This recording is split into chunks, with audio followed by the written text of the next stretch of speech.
मित्रांनो, बुक कट्टा lover YouTube चॅनलमध्ये आपल्या सर्वांचे सहर्ष स्वागत। आज आपण एक नवीन उतारा समजून घेणार आहोत। त्या उतार्याचं शीर्षक आहे लोकमत दर्शनाची जुनी रीत। या उतार्यामध्ये प्राध्यापक कुरुंकर असं म्हणतात, जुन्या काळातील उदाहरणे आपण सोडून देऊ आणि 20व्या शतकातील प्रश्न विचारू। लष्करी हुकुमशाह्या अनेक ठिकाणी निर्माण झाल्या आहेत। हे लष्करी हुकुमशहा आणि इजिप्तचा लोकनेता जनरल नासेर यांच्यात नेमका काय फरक आहे? खाडीलकरांनी आपल्या नाटकात एक प्रश्न उपस्थित केला। त्यांच्या स्वयंवर नाटकात कृष्ण म्हणतो, कंसाची राजवट जुलमी आणि अत्याचारी आहेत, हे लक्षात घेऊन मी कंसाचा वध केला आणि त्यांची राजवट समाप्त केली, म्हणजे कंसाची। पण माझे करणे हे योग्य होते काय? कंसाला मारण्याचा हक्क मला होता काय? कंसवधाचे कृत्य हे मंगल पुण्यमय कृत्य आहे काय? याचा निवाडा कोण देणार? कृष्ण म्हणतो, जेव्हा तलवारीने प्रश्न सोडवले जातात तेव्हा त्या कृत्यांची पापमयता, पुण्यमयता, सौंदर्य कोणाच्या बाजूने कौल देते यावरून ठरणार आहे। आपण रुक्मिणीच्या ठिकाणी जनतेतील सर्व सद्भावना आणि लोकभावनांचे प्रतिनिधी ठरणारे कवी असा बदल केला तर क्रांतीची समर्थनीयता जनतेची श्रद्धा ठरवते असा त्याचा अर्थ होईल। लोक घडलेल्या कृत्याबाबत तटस्थ आहे, उदासीन आहेत की घडलेले कृत्य आपल्या मुक्ततेचे आहेत असे समजत आहेत, यावर क्रांतीचे मांगल्य ठरत आहे। आपल्या मनाचा कौल घेऊन क्रांतिकारक जनतेच्या नावे बलिदानासाठी उभा राहतो।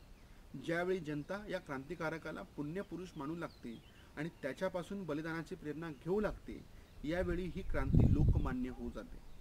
ही जनतेची श्रद्धा आणि मान्यता, कवीने दिलेले नायकत्व एखाद्या व्यक्तीला युगनेता ठरवून जाते। मध्ययुगात यापेक्षा वेगळी लोकमत आजमावण्याची दुसरी यंत्रणा नव्हती। आता या उतार्यामध्ये प्राध्यापक कुरुंकर असं म्हणतात, एखादी क्रांती केली, ती क्रांती योग्य आहे की अयोग्य आहे हे कशावरनं ठरवतात? आणि त्याचा दाखला देत असताना ते कृष्णाचं उदाहरण देतात। मग कृष्ण त्या स्वयंवर नाटकामध्ये प्रश्न विचारतो की कंसाला मारणं हे योग्य होतं की अयोग्य होतं? पण हे कशावर ठरवायचं?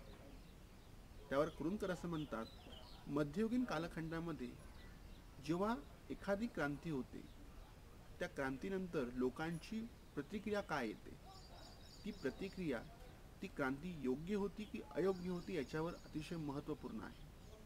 मग त्याच पद्धतीने आपण छत्रपती शिवाजी महाराजांच्या स्वराज्याचं जर आपण विश्लेषण केलं, मग शिवाजी महाराजांनी औरंगजेबाविरुद्ध केलेलं बंड, म्हणजे एकंदरीत मुघलशाही विरुद्ध केलेलं बंड, हे योग्य होतं की अयोग्य होतं याची कसोटी ठरणार आहेत की लोकांनी निर्माण झालेलं स्वराज्य हे किती प्रमाणात स्वतःचं राज्य आहे किंवा ते निर्माण झालेलं स्वराज्य याला मान्यता दिली।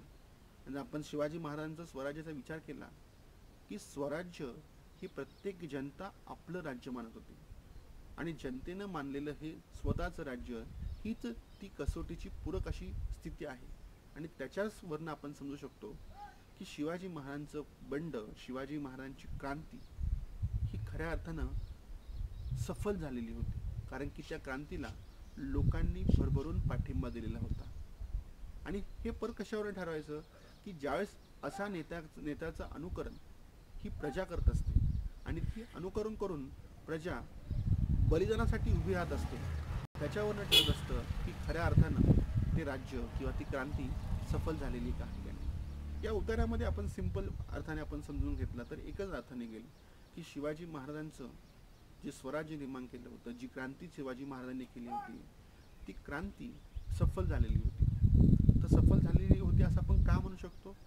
कारण की लोकांनी शिवाजी महाराजांचं राज्य हे स्वतःचं राज्य आहे असं मानलेलं होतं आणि त्या प्रेरणेतून स्वराज्यातील प्रत्येक युवक, प्रत्येक तरुण हा त्या स्वराज्याला टिकवण्यासाठी, वाचवण्यासाठी, बलिदान करण्यासाठी हा उभा ठेवलेला होता। असं या उतार्यामध्ये प्राध्यापक कुरुंकरांनी माहिती दिलेली आहे। आपल्याला व्हिडिओ आवडला असेल, आपण जरूर लाईक करा, सबस्क्राईब करा आणि आपल्या कमेंट्स काय असतील तर आपण जरूर कमेंट बॉक्समध्ये कळवा। पुढच्या एका व्हिडिओमध्ये आपण नवीन उतारा घेऊन या, तोपर्यंत आपल्या सर्वांची मी रजा घेतो। धन्यवाद।